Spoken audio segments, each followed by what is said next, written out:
हेक्टोरिया glacier, स्थिर दिखती बर्फ का अंतिम भ्रम। अंटार्कटिका के हेक्टोरिया ग्लेशियर ने जनवरी 2022 से मार्च 2023 के बीच मात्र 15 महीनों में अपनी लंबाई में 25 किलोमीटर की कमी दर्ज की।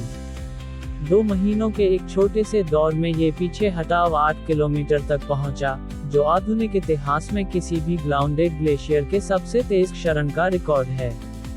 इस पतन की जड़ें वर्ष 2002 में मिलती हैं, जब लार्सन बी आइस शेल्फ, जो हेक्टोरिया के लिए एक प्राकृतिक अवरोध था, ध्वस्त हो गई।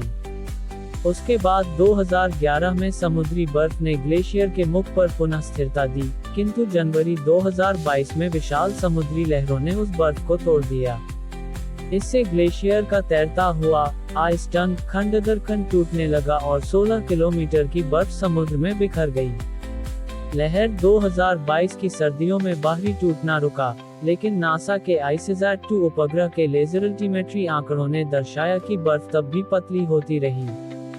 वसंत में शेष बर्फ एक सपाट चट्टानी मैदान पर फैली थी, जिसे आइस प्लेन कहते हैं। यहाँ ज्वार के समय समुद्री जल बर्फ के नीचे घुस जाता है और उसे उठाकर तोड़ देता है। इस प्रक्रिया को बुओयेंसी ड्रिवन केल्विंग कहते हैं, जिसने अतिरिक्त 8 किलोमीटर की हानि की। डाउनवर्ड ट्रेंड हेक्टोरिया अंटार्कटिक मानकों पर एक छोटा ग्लेशियर है, फिर भी इसकी बर्फ का जमीन से उखड़ना सीधे समुद्र स्तर वृद्धि में योगदान करता है।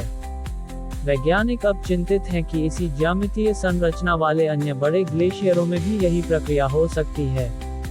NASA-ISRO के संयुक्त निसार उपग्रह और सॉर्ट मिशन से इन ग्लेशियरों की निगरानी में मदद मिलेगी।